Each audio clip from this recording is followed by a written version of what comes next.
J'ai parfois l'impression qu'on s'en sortira jamais. Le projet Mantra vient de crasher, une perte de plus de 90%. Sa valeur totale est passée de 5,14 milliards de dollars à seulement 400 millions en moins de 3 heures. Il n'y a pas eu de hack et pourtant, il y a une explication parfaitement logique à cette situation. Et si d'un côté, des milliers de personnes ont perdu énormément d'argent dans ce projet, certains se sont bien remplis les poches. Toute cette histoire commence il y a un peu plus d'un mois lors d'un airdrop de token Mantra à la distribution bien particulière. Lancé en 2020, le projet Mantra est une blockchain Layer 1 dans le domaine de la tokenisation des actifs du monde réel, ce que l'on appelle les RWA.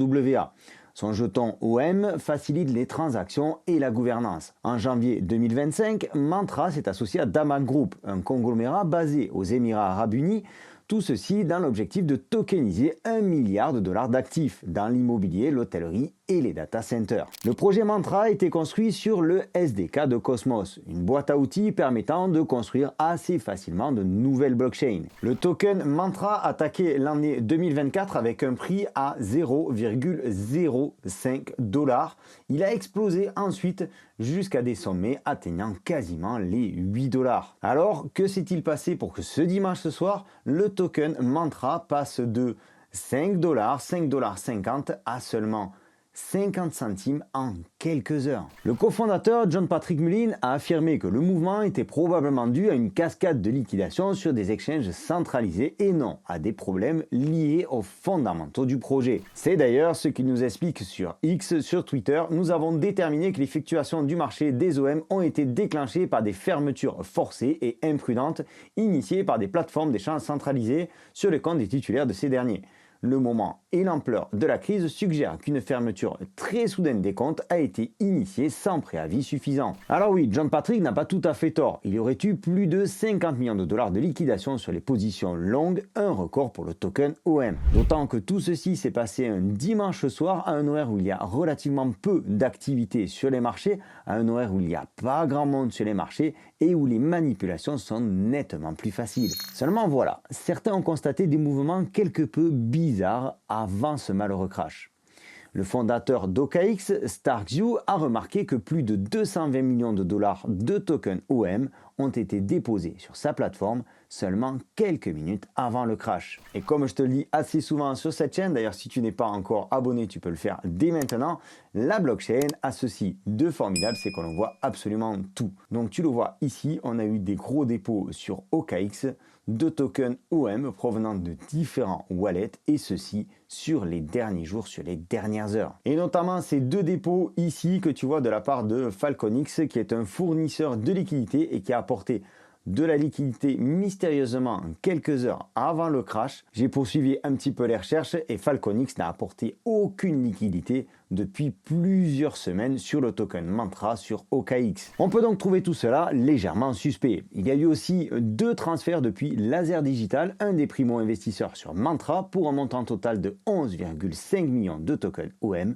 soit plus de 70 millions de dollars. Et lorsqu'on regarde attentivement la tokenomics du jeton Mantra, on s'aperçoit que la team, directement ou indirectement, détient une grande quantité de jetons. Ce sont des informations que l'on trouve assez facilement sur Internet, ici sur CoinMarketCap. Tu vois ici donc les allocations, donc la tokenomics du token Mantra. Tu vois qu'il y a 2,81% qui sont destinés aux airdrops.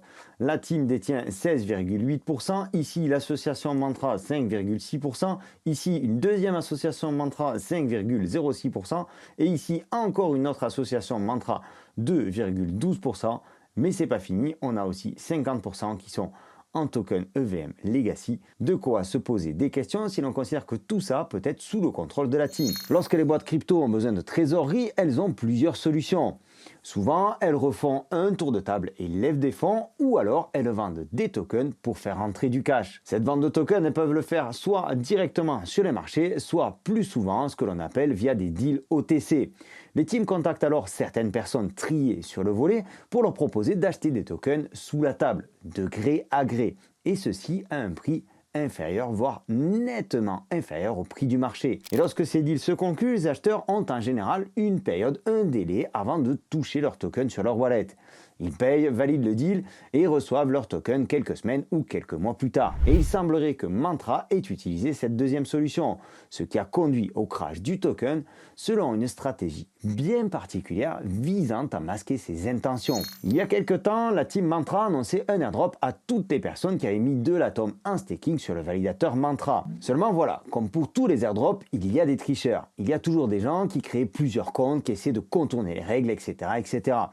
Dans ce cas précis, je ne vois pas comment c'est possible puisque tout passe par la blockchain, mais la team Mantra a mystérieusement écarté plus de 50% des participants prétextant qu'ils utilisaient des bots pour farmer l'airdrop. Ce qui en soi, je te l'accorde, reste possible.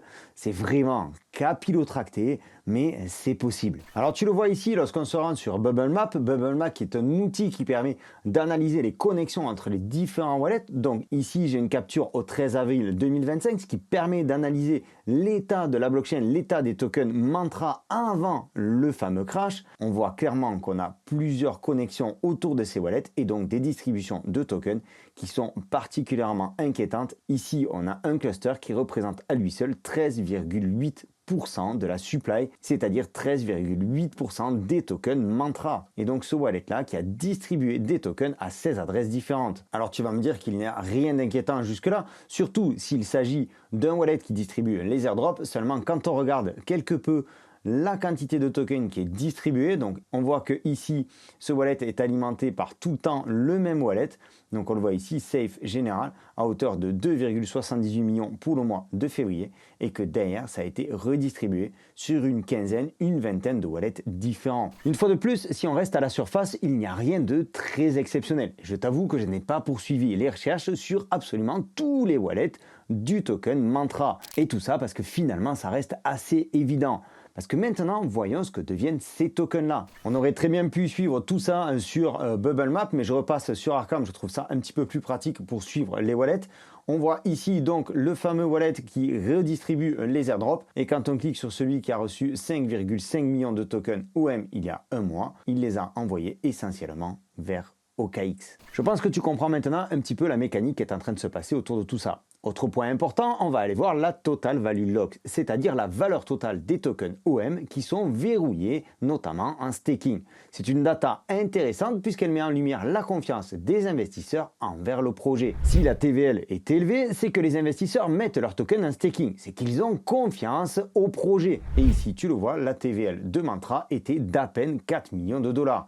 Ce qui est extrêmement peu, ce qui est même totalement dérisoire. Quand on regarde ici la market cap à plus de 5 milliards de dollars avant le crash, à savoir que tous les tokens n'ont pas été encore libérés, et ce qui nous donnait une valeur totale, une market cap totale du projet une fois tous les tokens libérés à plus de 9 milliards de dollars. Certains pensent que la team détiendrait au total plus de 90% des tokens. Alors maintenant, mettons les morceaux du puzzle au bon endroit. On a un token qui crash, qui perd 90% de sa valeur suite à une vente massive qui fait suite à des dépôts massifs sur OKX, dépôts qui proviennent de wallets qui ont touché un mystérieux airdrop. Et toutes ces ventes ont en effet provoqué une réaction en chaîne sur les marchés, une cascade de liquidation qui a conduit le token bien plus bas que prévu. Ça, c'est l'effet des produits dérivés sur les marchés.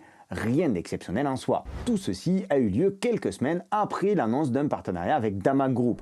Alors il n'y a pas besoin de sortir de Saint-Cyr pour comprendre que Mantra a utilisé l'airdrop pour camoufler plusieurs deals OTC. Et comme je te le disais il y a quelques instants, les deals OTC sont plutôt monnaie courante dans la crypto. Alors pourquoi essayer de masquer ces fameux deals ? La seule chose que ne dit pas la blockchain, c'est la finalité de la vente en OTC de tous ces tokens. Est-ce que cela a été destiné à finaliser le contrat avec Damag, à faire rentrer du cash dans la trésorerie, ou est-ce qu'il s'agit d'un simple exit rug pull de la part des fondateurs? Certains affirment en tout cas que les deals OTC ont été conclus avec des remises de 50% sur le prix initial, sur le prix avant le crash du token OM. Quoi qu'il en soit, la confiance est bafouée et il y a fort à parier que le token OM ne se relèvera jamais. Une enquête est en cours et grâce à la blockchain, on aura certainement des éléments de réponse. Une nouvelle fois, cela vient entacher la réputation de la crypto et ça commence à devenir vraiment pénible. Surtout quand il s'agit de projets qui, sur le papier, sont plutôt intéressants.